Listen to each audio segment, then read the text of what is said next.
Hello, and thank you for joining us today for Oracle CFO Live. It's a new series of interactive virtual events designed to explore fresh thinking on the big moves CFOs and their finance teams can make to accelerate growth in 2021 and beyond. My name is Mark Jeffries, and I'm delighted and honored to be your host today. Over the next 60 minutes, we're going to be bringing you some amazing speakers, including Oracle's very own Larry Ellison. Safra Katz will be in conversation with the CFO at Square.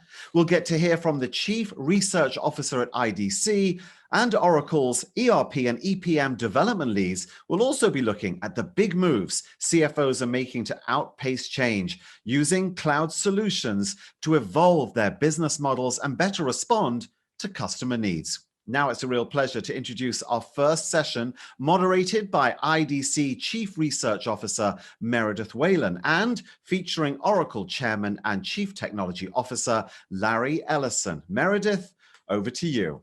Oh, thanks, Mark. And welcome, Larry. Thank you for joining us today. Hi, Meredith. Larry, I want to start with the topic that has been consuming all of us for the past year, and that is the pandemic. Oracle has played a critical role in helping organizations manage through COVID-19 as both a cloud provider that has enabled organizations to be resilient and as a provider of critical technologies to help the world get vaccinated. Can you tell us a little bit more about the specifics of what Oracle's been doing? Sure. I think one of the big differences between cloud technology or cloud applications and the applications that came before is we come up with a new version of our cloud applications every 3 months. And we literally deliver thousands of features to our customers every 3 months at a constant cadence. Where it used to be, back in the days when Oracle had e-business suite was its primary premise product, our big competitor there, SAP, that we would have new versions measured in some number of years. Every 2, 3, 4, 5 years, there'd be a major new release coming out with new features and technology. Now it's every 3 months. So when COVID showed up, uninvited, by the way, one of the things we were able to do was quickly update our human capital management software and put in features that allowed customers to keep track of their employees who had been tested, or put in testing programs for their employees.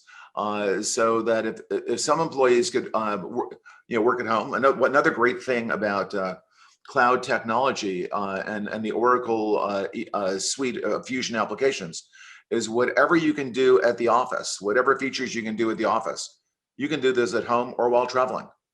Every single feature of our Fusion applications, our Fusion financials, you can do journal entries on smartphones while traveling. You can, obviously things like expense reports and things like that, but no, every single feature is available on tablets and available on smartphones. And of course, you can do them when you're at home. You can have a desktop machine at home and whatever, and you keep working. So that's one of the huge advantages of using modern cloud technology. You can work at home, you can work at the office, and there's no functional difference. You can communicate with your peers. So we enabled our customers to continue working, even though a lot of their employees weren't coming to work. But there are some industries where you can't work at home, like if you're assembling Tesla cars. And there are a number of things where you have to go to the office. And in that case, Oracle updated its HCM software within the next release in that 90-day windows. Really, it was about half the time. We were right in the middle. So our next release was coming out in 45 days. So we put in features that allowed customers to keep track of their employees who are having COVID tests. So a lot of companies put in their own, manufacturing companies, let's say, put in their own COVID testing because they didn't want you to come to work, for obvious reasons, if they didn't know you didn't have COVID. They didn't want to transmit the disease to your fellow employees. So we immediately put in COVID testing programs and added that to our HCM products. Since then, we've done a whole bunch of things in terms of now managing back to work, helping employees and employers, work out how to come back to work safely.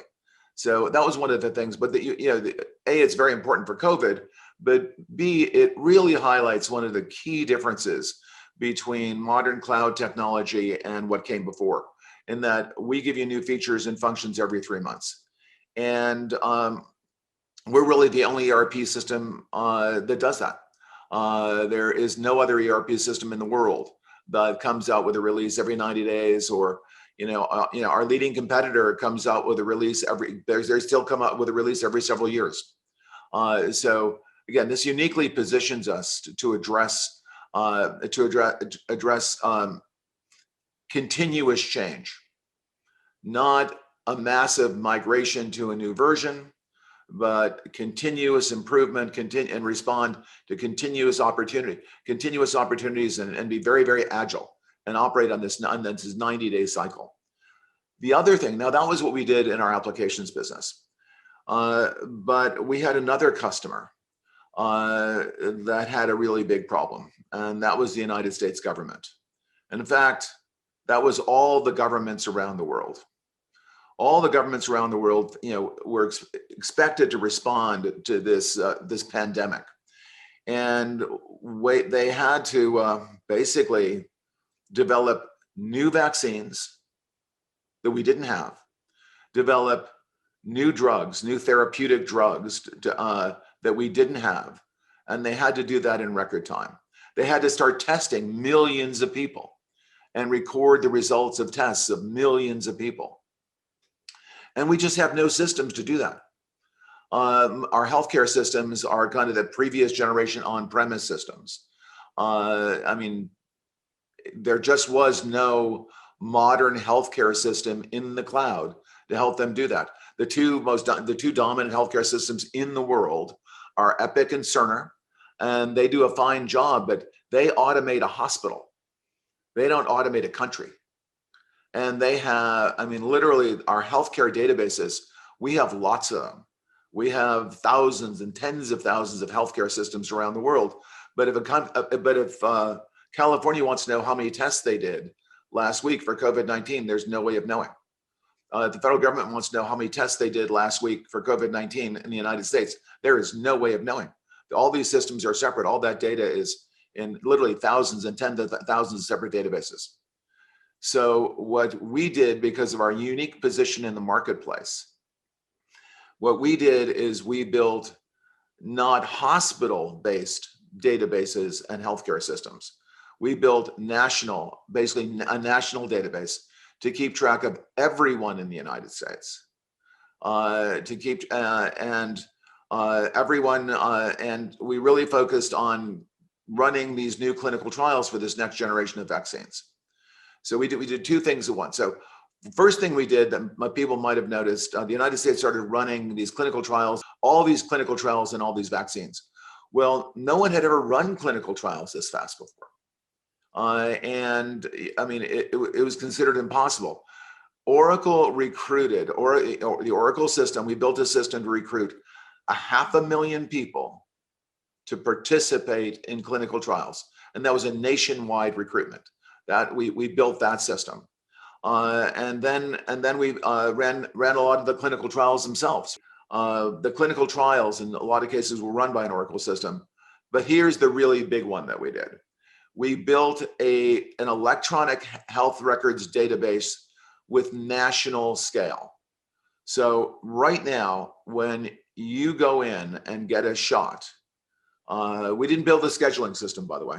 Don't blame that on us. The scheduling system has been hit and miss. We didn't do that. We built a system that as vSafe. And vSafe is an electronic health records database that keeps track of every single person in the United States and indicates whether they've had their first shot, their second shot, or no shot at all. It keeps track of which vaccine you've been immunized with. It keeps track of any side effects you might have had. We actually engage the patient. You get your shot, and vSafe will ask you on the day you get your shot, do you have any side effects? And it'll ask you on your smartphone. So you get a very short questionnaire on your smartphone asking you, what kind of side effects do you have? Do you have any? Do you have injection site soreness? In other words, where they gave you the shot. Does your arm feel bruised? Do you feel fatigue? Do you have a fever? We collect that from every single patient who's inoculated. So right now, that system, that vSafe system, which is an Oracle database in the cloud, that it's one database. It's one database for every person in the United States of America. It's one database. The United States knows up to date exactly how many people have been vaccinated. Now, back in the day when we started doing the testing, the US had no national database to keep track of all the people who were tested. That's why it was rather chaotic in the early days, figuring out who got a test, who didn't get a test, what were the results. I mean, people were sending in those responses on states and counties and hospitals were sending those numbers to the federal government on spreadsheets. It was just, and there were lots of errors, and I don't want to go into all of what didn't work so well. This is working very well. It's a single database. It's absolutely, your data is absolutely private and secure. And again, those are just characteristics of these modern cloud infrastructure. So what did it take to build this vSafe system to keep track of all the people in the United States? And it's getting more complicated, right? So we're going to have more and more vaccines. Unfortunately, we're also going to have more and more versions of COVID-19 coming out. So we're going to have to keep track of what vaccine you have, and is that vaccine effective against this new variant, the Indonesian variant? You know, we started with the wild type from China, but then we had a UK variant, and then we had a South African variant. There's a Brazilian version of the virus. It just keeps mutating. There's a Brazilian version of the virus. There's an Indonesian version of the virus.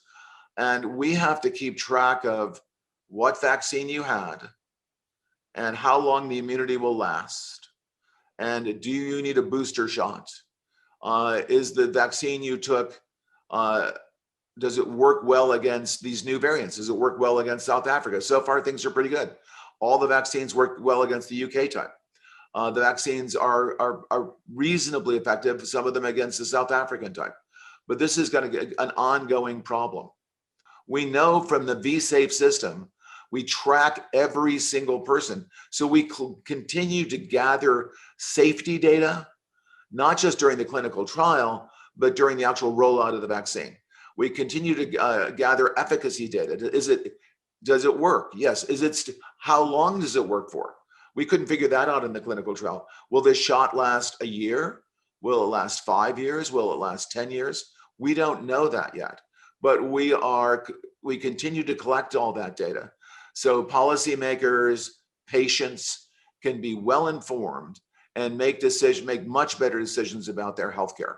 And Oracle built this. So last question, why Oracle? Why did Oracle build this system? Well, Oracle's in this unique position among technology vendors that we are the only company on earth that is both an infrastructure, a cloud infrastructure supplier. And here, we have this thing called the autonomous database and autonomous Linux and all the standard things. So in infrastructure, we sell compute and database services and things like that. And we compete with Amazon. We have 3 big competitors in the cloud infrastructure business: Amazon AWS, Microsoft Azure, and Google's cloud. And we're so there are 4 of them. There are 2 in China, Tencent and Alibaba. There are 2 infrastructure providers in China. There are 4 in the United States. And by and large, people agree those are the 6 infrastructure companies in the world. And that are, if you will, these infrastructure utilities. We have between 30 and 40 data centers all over the world running this stuff. It's a huge investment to go into the infrastructure business and compete on that level. So we are at once an infrastructure supplier, cloud infrastructure supplier, but we are the only infrastructure supplier that's also a major cloud applications provider. So in cloud applications, we compete with companies like Salesforce.com and Workday And maybe you're surprised that I don't include SAP. And SAP really doesn't have a cloud ERP system. They bought some cloud companies like Qualtrics and but those are not. But actually, in core ERP, it's still that they really have not rewritten their system for the cloud. So we really don't compete with SAP in the cloud because they don't have a cloud ERP system. But our big competitors in the cloud, Salesforce.com and a small company called Workday, is who we compete with there. But again, we're the only company. We're the only company that is once a major cloud application supplier and a major cloud infrastructure supplier. And it was the combination of those two technological assets that allowed us to go ahead and build this national scale electronic health records database to keep track of everyone who's inoculated and engage each one of those patients and ask where they can share whatever information they choose to share. And then that information is available to the government, and policymakers can make decisions. So, I mean, that's what we did. And that's why it was Oracle that did this as opposed to somebody else. It's great to hear, Larry, and it's greatly appreciated by businesses, by the frontline workers, by consumers, all the work that Oracle's been doing on this front. So you spoke about Oracle Cloud. I think it's worth noting that Oracle runs its own business on Oracle Cloud. Can you tell us how that's helped Oracle respond to and drive change in its own business? Yeah, well, Oracle's had to go through lots and lots of changes, right? Our fundamental business model changed from, we used to sell software, if you will, licensed software, and then our customers would run that software on their own computers. So the model was, again, you send us a purchase order, we send you the software, we provide services and support around that software. And we went from that business model of selling software to, if you will, renting a monthly service. So we've gone from sales of a software product to being a supplier of a cloud service. So back in the day, if you bought eBusiness Suite from us, you'd have to figure out where you're going to run that eBusiness Suite. You could buy an HP machine, or you could buy an IBM machine, you could buy a Sun machine. And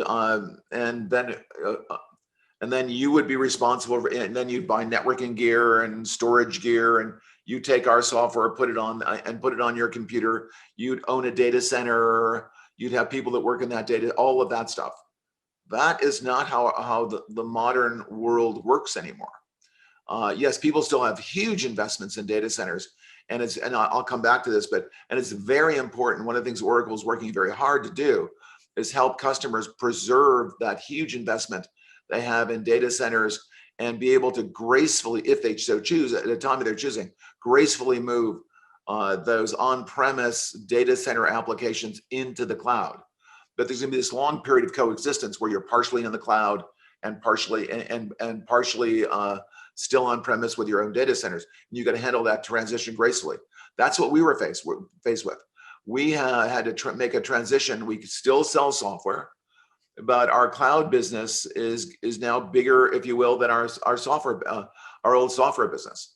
So we had to so now we send out periodic bills. In some cases, we send out monthly bills to customers for the service. What we deliver, again, is not a file that you download. What used to be the deliverable from our engineering teams. Our engineering teams now, actually, they're responsible for delivering a service and supporting the customer directly. And if there's a bug, we fix that in our cloud. We do that directly. It's not that we don't send the customer a patch or a bug fix. We patch our system directly, and hopefully we patch our system before the customer notices there's a problem. That, because we're running these systems, we should notice any problems before the customer notices the problems, and we should take action a priori where the customer never gets to see the problem. But that's a very different business model. Everything from how we recognize revenue ratably over the term of a service contract. So our revenue recognition changed entirely, how we bill our customers, how we service our customers. So our service systems changed radically. And we were able to do that and respond very, very quickly by using our own Fusion software, the Fusion software suite, not just Fusion Financials, but Fusion Financials, Fusion Supply Chain. Let me describe a problem that we had. Oh, by the way, Safra will punish me if I don't mention this. Fusion has so much automation in it. The Fusion Financial software is so good versus what we had before. And we had a pretty good product before that we actually close our books and report 10 days after the quarter is over. So we're the fastest filer of any large company in the world. And I'm not even sure there are any small companies that file as fast as we do. I just don't know. But we're able to do that because our Fusion Financial software automate a lot of things like intercompany transfers. I can go on with details, but a whole bunch of stuff is automated. A lot of consolidations are automated. We use a lot of AI inside of our Fusion suite to automate processes that used to be done manually. And with this automation, it's done two things. One is it's sped things up, but it's also dramatically reduced errors through the automation. And obviously saved us a lot of money and saved us a lot of time. So we're actually able to file in 10 days with much higher accuracy than we ever filed with the old system. So not only are we taking less time, we're spending less money, we're providing a much higher degree of accuracy than we ever have. Let me give you an example where where the Fusion suite really was critical in us responding to a problem caused by COVID. This is a funny problem caused by COVID. There are almost no good problems caused by COVID, but there are a few. Zoom, this conference that we're doing right now is actually running in the Oracle Cloud. Zoom is a huge Oracle Cloud customer. And when Zoom came to us, and one of the things we were very good at was responding quickly to giving them more capacity. Well, with COVID-19, the demand on Zoom went over the moon. And basically, our demand planning didn't anticipate this incredible upward spike of demand for Zoom. We got part of it. We got part of it right, but it was so extreme that there reached a point fairly recently, actually, where we didn't anticipate the hyper growth that Zoom was experiencing, and we were unable to meet their capacity demands one quarter. And supply chain, but we were able to detect. We did detect very early that was going to happen. So we were able to tell Zoom, we were not going to be able to meet their demands. We figured that out quickly, and we were able to remedy the situation, to rework our supply chain. Now that was just a complete change in demand in our business. We never thought it would go as high. Well, our computers and our AI system never thought it was go as high as it really did. But this pandemic and the change of people's work patterns has been so radical during the pandemic. It's one of those things that even a modern AI system is going to get it wrong sometimes. We got that thing wrong, but we caught it very early. We took remedial action. If we were on our old system, or we were on someone else's system, we would have very serious problems responding to changes that are occurring in the marketplace. I mean, obviously, this pandemic has changed the way we work. It's changed the relationship of employers and their employees, companies and their suppliers, companies and their customers. And if we didn't have this 90-day cycle of adding new features to our Fusion suite, there's no way we could quickly respond to the rate of change we're currently experiencing and our customers are currently experiencing in their business models, with their customers, with their employees. If you're getting one of these systems that takes you several years and is very expensive to implement, that in itself is a problem. But what's worse is what you end up with in the end is a system that's very difficult to change, very difficult to enhance. There's almost no point to go to a system, go to a new version of the system like that. It's not much different than what you already have. And if you want to have agility, if you want to be able to do continuous innovation, if you want to be able to respond to changing demands and new emerging opportunities in your business, you have to have automation systems that continuously innovate and continuously change as the world changes. You can't change once every 5 years. It's got to be once every 90 days.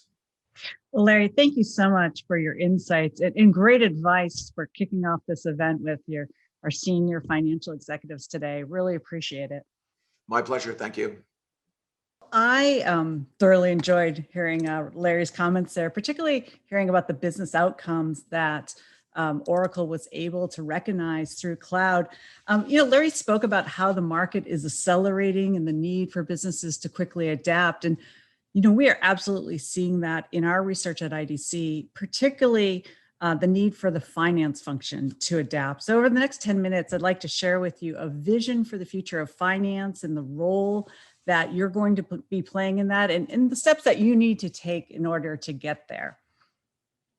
So it was about a year ago, right before the pandemic struck, that we issued a study with CEOs around the world. And we asked them, what percentage of their revenue do they expect to see coming from digital products and services? And you can see, they said in 2020, they were expecting it to be about 26%. By 2025, they were expecting it to grow to 46%, which seemed pretty significant of a jump in such a short period of time back then. But obviously, as what we just were talking about here, things have accelerated quickly. And I thought a nice point there to illustrate it was what we heard Macy's CEO say on their Q3 earnings call. They said that their digital revenue was about 25% in 2019, and it's expected to go to the mid 40s in 2020. So that's exactly the compression that we've seen go on.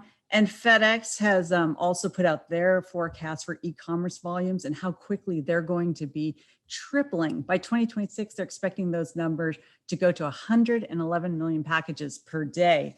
So for organizations to reach this type of revenue coming from digital products and services, they really have to undergo business model transformation. And so we see a number of different business models that are being explored and being used by organizations.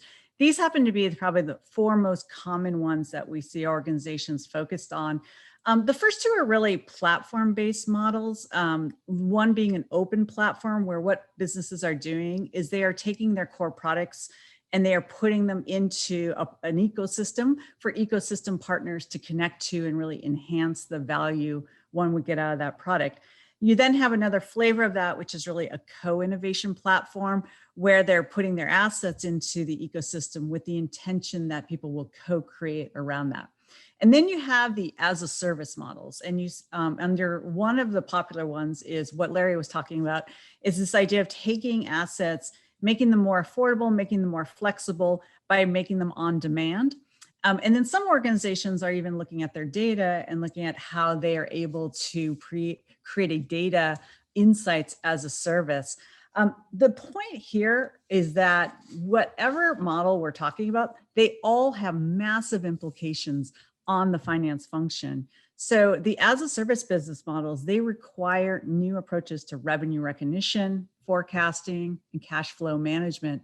And then these platform-based business models that involve the ecosystem partners, they're going to require you to account for shared revenue models. So what no organization can afford to do is really to leave finance out of that new business model conversation. We're also expecting to see finance release and start to develop and track new KPIs for the digital enterprise. From your peers, these are some of the more popular KPIs they believe that they need to develop. Number one being sustainability related KPIs, things like carbon adjusted earnings per share or some other carbon footprinting metric. And then of course, we're going to need to have new KPIs around the volume of these digital services and digital channels, whether it's the number of transactions or the number of interactions. And of course, ROI is not going to go away, and we're going to need to have ROI metrics around the digital products and the digital services. So really what we're seeing is the need to transform the role of the CFO and the role of finance and move from being a scorekeeper to a coach. And what I mean by that is that finance is shifting from recording transactions and reporting on what has happened in the past to applying predictive techniques and automation tools to analyze the insights in real time.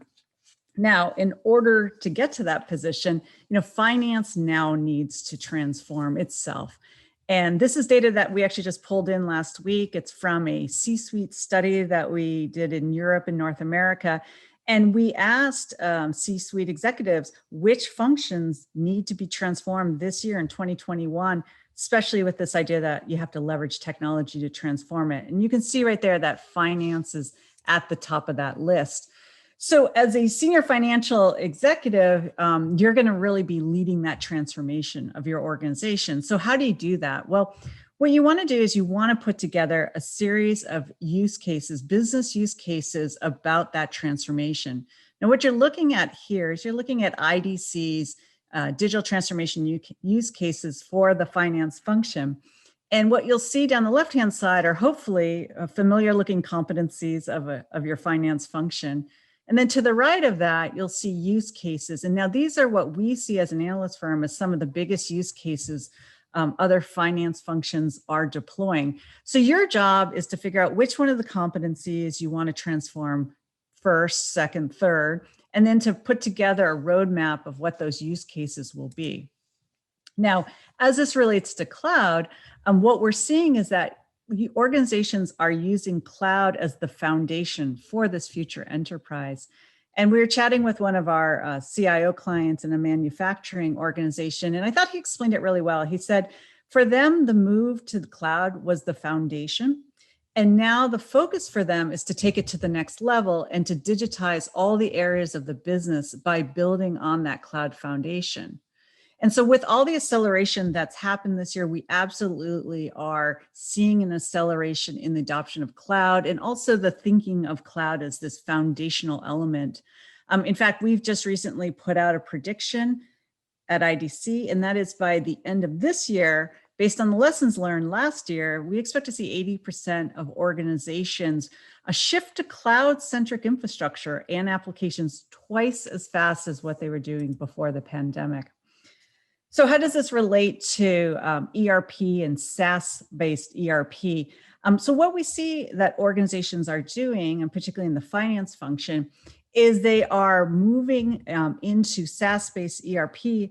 And one of the benefits that they're getting there is that they're able to get access to innovation. So when you think about your SaaS applications in finance, you're going to be looking for innovations like predictive analytics, machine learning, RPA, just to name a few. And so this idea that you can get that access on a regular basis and really have this kind of minimal IT involvement and management overhead associated it, that's why we see other organizations continuing to invest in SaaS. So as you think about this, I encourage you to think through some key questions. One is you're really going to be looking at how to take those manual processes in finance and how to use your ERP software to automate them, right? So you're going to need to think about to what extent do you need to automate those business processes? Then you'll want to think about what are some of the new software-based innovations that you can leverage in your organization, whether it's RPA or machine learning.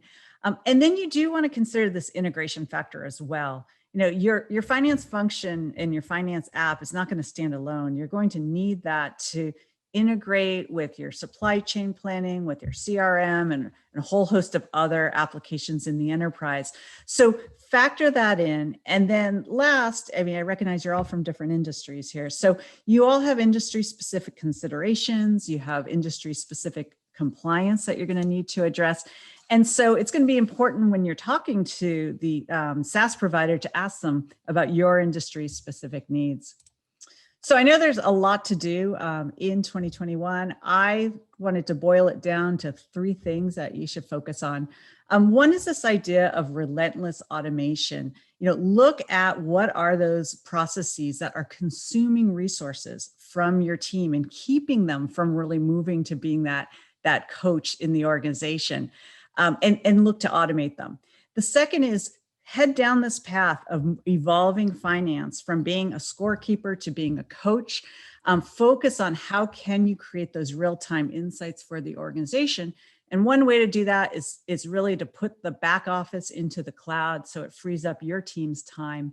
And then third, as I stated at the beginning here, we can't leave finance out of the business model innovation discussion. So if your company has not involved you in that, get yourself involved in that discussion right away, because you're really going to be able to help them innovate faster by being involved early on in the discussion.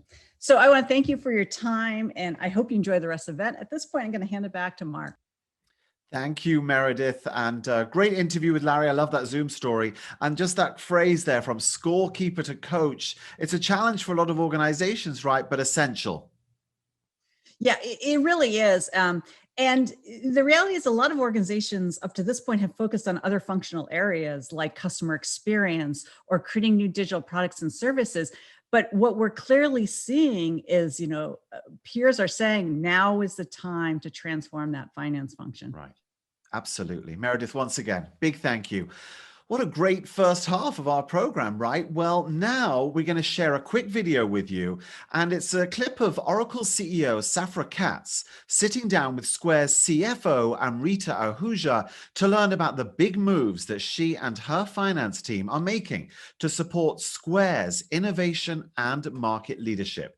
Now, of course, this is a company who is reinventing the global payments industry, delivering greater transparency and control over how people interact with their money. Let's take a look. Welcome, Amrita. Thank you so much for joining us today. Maybe we could start off by you sharing with us little known facts about Square and about why you decided to join Square as CFO. Well, thank you so much for having me here today, Safra. Square was born out of the last recession, where we saw such a strong need for financial and economic empowerment. And what Square does is provide financial tools, software, and services to the masses, tools that were previously reserved for the privileged. What that means is we serve small and medium-sized businesses, and we serve individuals in a way that helps them grow.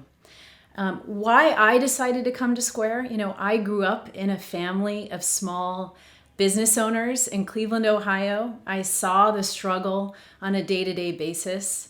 I saw my parents using paper and pencil for their payroll, using the classifieds or word of mouth for marketing, making trips to the bank every weekend, and frankly, even today, many small businesses are doing the same things. What Square's tools enable our customers to do is to take a night off or a weekend off every once in a while and still help their business grow and thrive over time. And so our alignment of our customers doing well and our business doing well feels very strong. And that's the reason that I decided to join Square. Well, I can really understand that. And I'd be curious to know, how has the pandemic affected your business and your role as CFO? What has changed is we've seen some trends that we thought might take 3 years to materialize, take 3 months to materialize. So the shift to cashless. Our business went in the US from our sellers went from 5% cashless pre-pandemic in February to 13% cashless. in August. And that's a trend that we'd expect to continue to see, the move to digitization, to digital wallets, to card. And we're there to enable that. There's a shift to what we call omni-channel, not just serving your sellers, your customers, your buyers through one means, an in-person store, but through multiple means, meeting your buyer wherever they are. Vertical blending is the third thing that I'd mentioned. What does vertical blending mean? But what we're seeing now is the entrepreneurial hustle to survive and to thrive. So a retailer is now a high-end grocer. A flower shop is now using our appointments product like a barber might or a hairdresser might to schedule in-person visits. That sort of blending of verticals across retail, services, and food and beverage is something that we feel we can uniquely serve. And again, those trends have dramatically accelerated during the pandemic, and we think many of them aren't going away. Well, Square sure has been a disruptor right from the beginning. How do you see the role of finance supporting that level of innovation and disruption? What we're focused on is institutionalizing processes so that we don't have information trapped in individual people's heads, but it's institutionalized in our tools and in our software. We're focused on automating what have been historically manual processes so that we can free people's time up to think about the strategic work they need to do to support our business, to enable that bold innovation and growth. And we're thinking about future-proofing. How can we build for today with the flexibility and with the scale in mind that we may need for the future? And then finally, we think about how do we disseminate and decentralize data and insights and information. So again, it's not just sort of a privileged few that have access to that data and insights, but it's more distributed across the company, and we can make localized decisions quickly that help drive our business forward. That is fantastic. And I'm very curious to hear from you how you felt being an early adopter of Oracle Cloud ERP, EPM, supply chain analytics, how that's affected what you've been able to do. It's critical to our ability to enable the company's bold growth at scale. It helps us move quickly, it helps us move efficiently, and it helps us create that single source of truth in the data that enables us to drive those real-time insights and decision-making. And it provides us with the ability to get continual updates and innovation along the way, that future-proofing that I was talking about, that enables us to continually evolve our platform. Over a weekend, we got upgraded to use your AI and ML capabilities, the adaptive learning platform for touchless invoicing. That sort of thing before onboarding with Oracle Cloud would have been extremely difficult. There's a greater versatility of what the platform enables us to do, whether we're accounting for bank data or Bitcoin data. We have the versatility on the platform to do it all in one place and to see all the data in real time so that we can make decisions mid-month. We're not waiting for revenue or COGS to settle at the end of a month or at the end of a quarter to know what's happening in our business. And seeing that cohesion across operational data as well as financial data, and seeing that sort of flow through from multiple systems in a seamless way frees us up, because there's so much of the internal controls are automated and the maintenance now sits elsewhere, so that our engineers can focus on higher value added work rather than maintaining a platform right now. This has been so inspiring, frankly. So let me just ask you one last question, which is, how do you see Square's role in economic empowerment more broadly? Economic empowerment, our mission from day one in 2009, when Jack started the company, has become, frankly, more urgent and important than ever in these times. And we've made some key decisions recently that we think amplify our position as in economic empowerment. First of all, we allocated what was 3% of our cash at the time, $100 million, for a social impact fund to invest in the communities that we serve. Many of these communities have been disproportionately impacted by COVID. And so these investments are going to community financial institutions and minority depository financial institutions to build these communities from the ground up. Secondly, we set a climate pledge in place to be net zero carbon by 2030 for our operations, along with an investment initiative in Bitcoin to make the supply chain greener and incorporate more renewables. So some of these things are steps along the way to build a better future and empower our communities economically going forward. Thank you very, very much for the faith in us and working with us and doing this for us. Because I think a lot of CFOs are really very much, CFOs, CEOs are really looking for guidance, and especially from the more disruptive companies that they want to understand really how they look at risk and things like that. And you touched everything, including the social responsibility of successful companies. And that's really terrific. Safra, Amrita, thank you both very much. You know, just listening to Amrita there from Square, the trends that would have taken, 3 years to materialize are happening in 3 months. This pandemic has ended up being the ultimate catalyst. Those numbers, 5% to 13% cashless, it's incredible.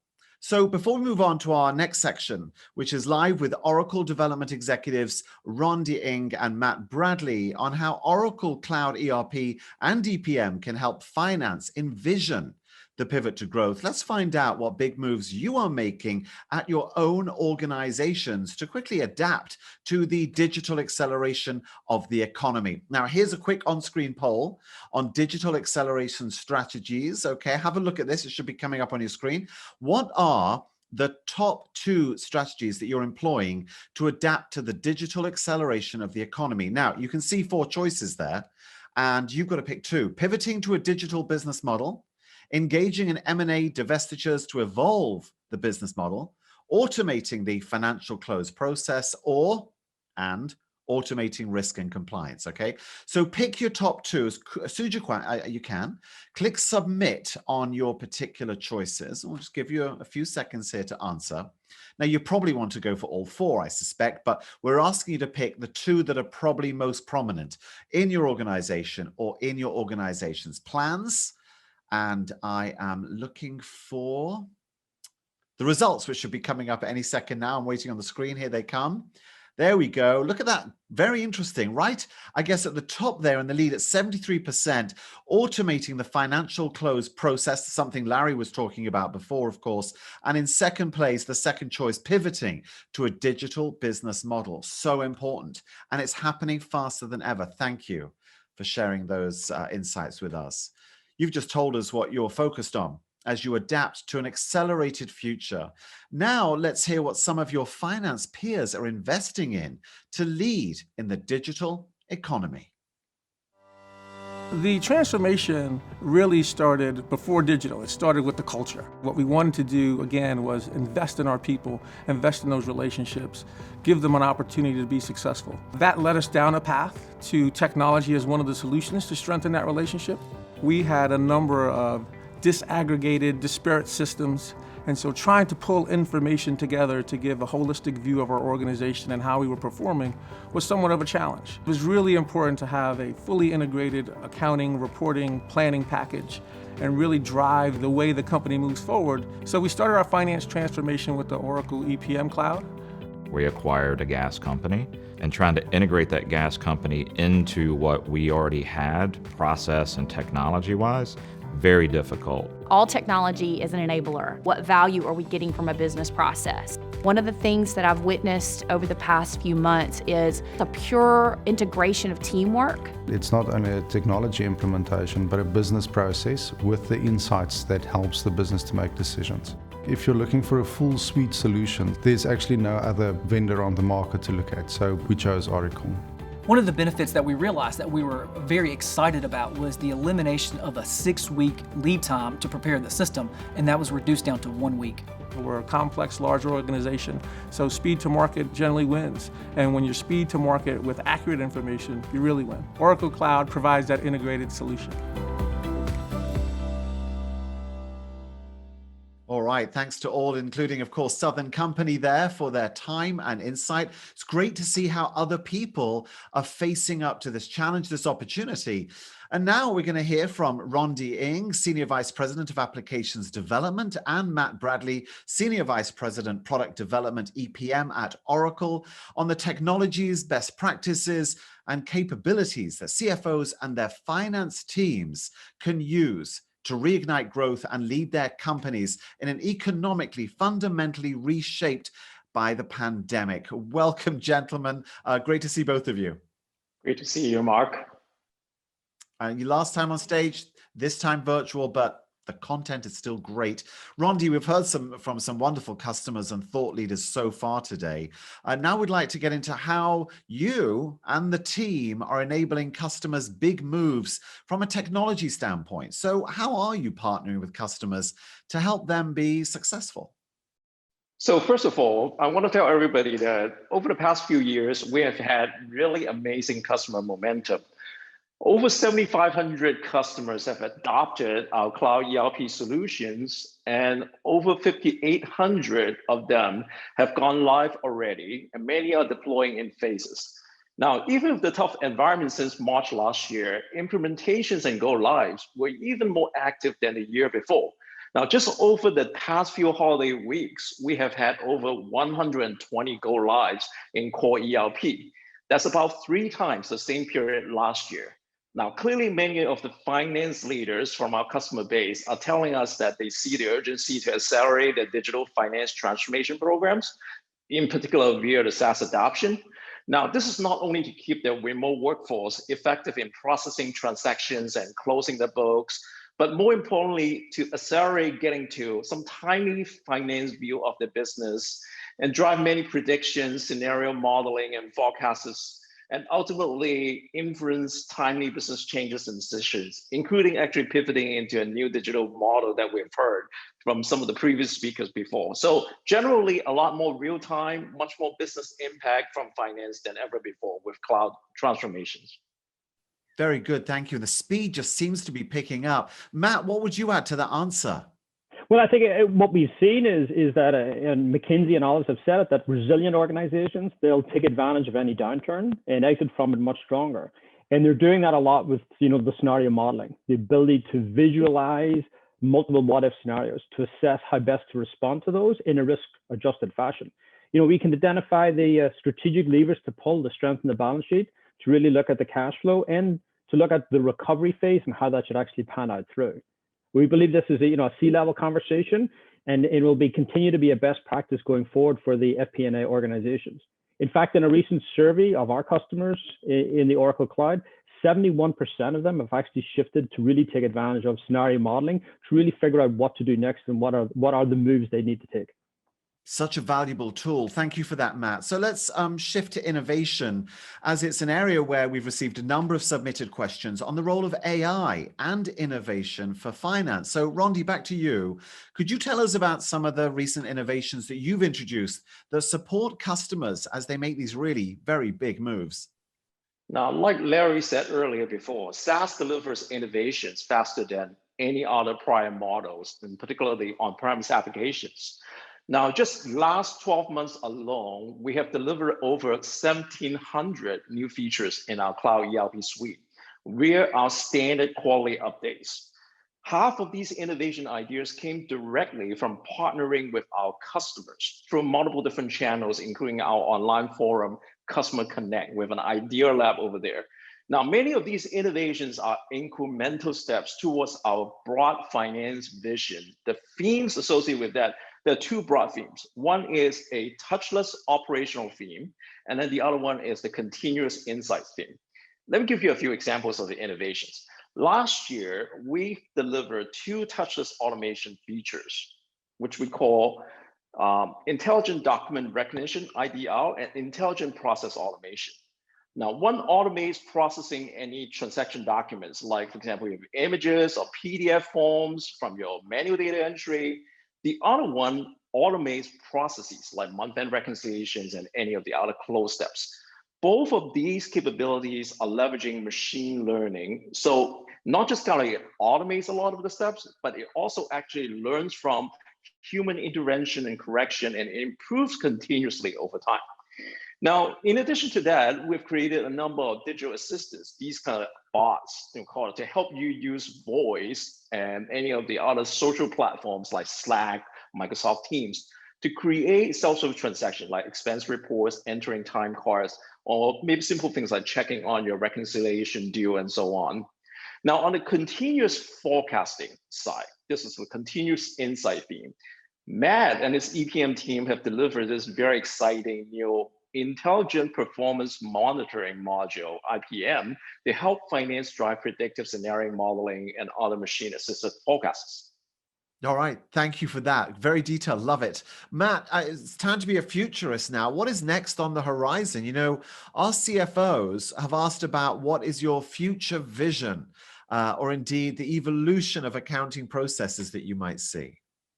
Well, I build upon where Randy started with the continuous forecasting. I think, as Amrita rightly pointed out, the current pandemic has been an accelerant to change. And we're seeing a shift away from the annual operating plan. By the time that's put in place, the world has shifted, the assumptions have moved. So we have to move much quicker and much faster in order to really drive this continuous forecasting.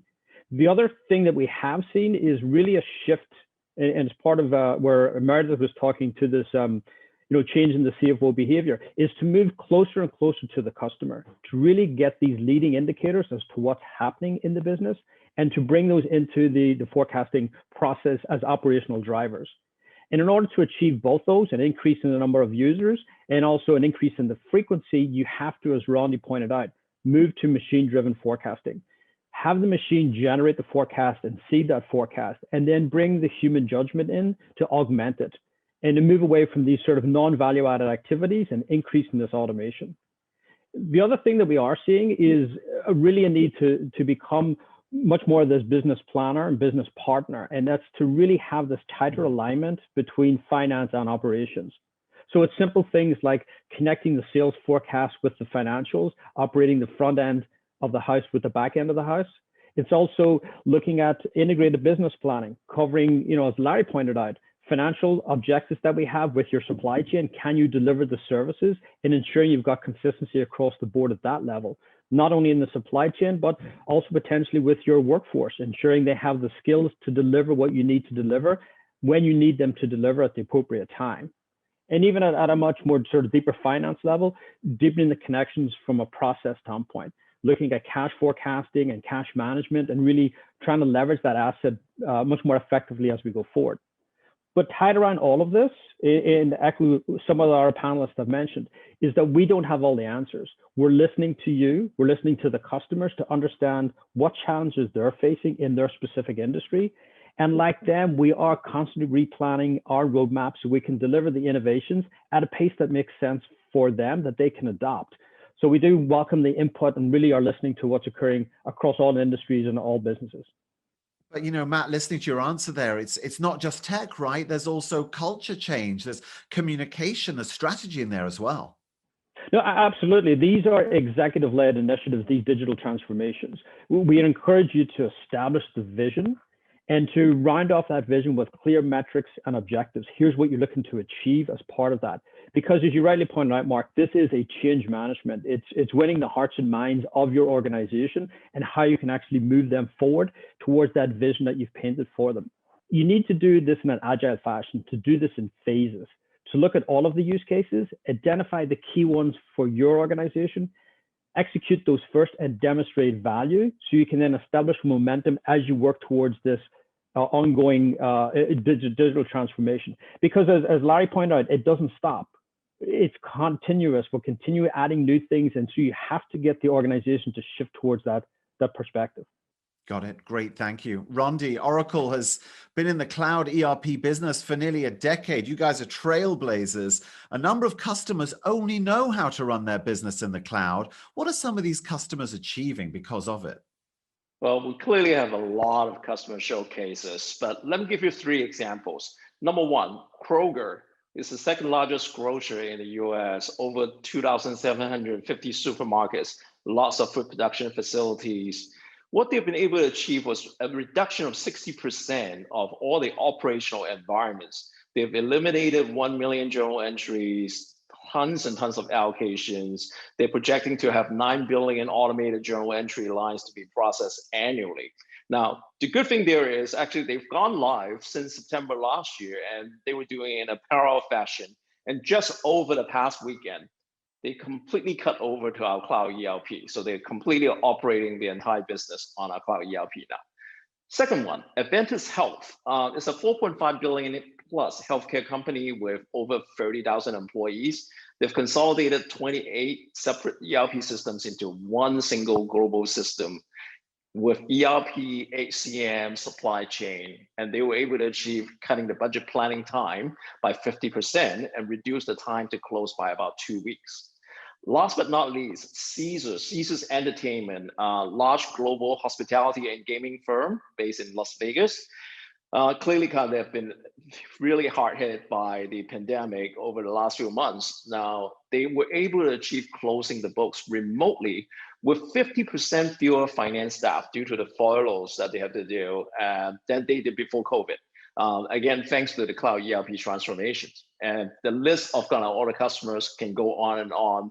Many, many key examples. More than happy to share that when we have another chance. That's fabulous. Thank you so much. You know, Rondi, I've heard you talk about some of these things as big bets in the past, which almost implies some level of risk. But I think you see the risk as being the other way around. Yeah, now clearly, we see a lot of benefits going to the cloud. So you've heard from a lot of different speakers talk about the benefits there. But one thing that I'd like to leave for the audience to think about is why actually you want to defer the cloud adoption. What's the risk to you by not actually adopting the cloud transformation sooner? And this is something that we talk to our customers all the time. And the traditional idea about this is going to be a large risk, it's going to take a lot of change management. Clearly, I'm not trivializing all of those activities and effort required. But many of our customers, talk to many of our live references, they were able to tell you, they are able to actually use agile methodology, pare down the problems, and incrementally expanding the footprint. And that's the best practices that people were able to deploy to be able to deal with the risk factor involved in there. Now, really, actually, you want to think about delaying this is going to be a risk that you're introducing to your organization. I clearly believe that we have a lot of proof points. Clearly, this is something that thousands of customers have done that. So please, something to consider. Very nice. Thank you for that. All right, our time is super tight. So I'm going to ask you one final question, really your closing thoughts or comments. You can take this wherever you want to, but what is the one inspiration you think that CFOs watching this right now should take away from our conversation and from the event? Everyone, of course, is at a different point in the journey.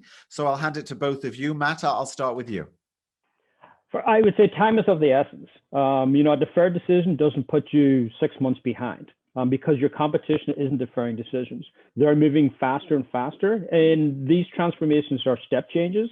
So it's not a linear progression. You get further and further behind the slower and slower you in order to arrive at a decision. So time is of the essence, and get moving now. Very nice. Thank you. Rondi, it looks like you get the last word. Well, same as what I mentioned, the risk of not doing this timing is a risk to any organization. There are plenty of proof points out there. So clearly, this is the path that we expect the majority of the world out there are going to follow. I think the sooner that you do that, the more benefits and more future-proof that you're going to be. Fantastic. Rondi, Matt, as always, it's been a pleasure. Thank you so much for a fascinating glimpse into how you're both thinking about the future of finance and how technology can help CFOs pivot into growth in 2021. Thank you both. Thank you for joining us and taking the time out with us today. We hope you found the event valuable and you'll be able to apply 1 or 2 strategies to your own companies. Enjoy the rest of your day.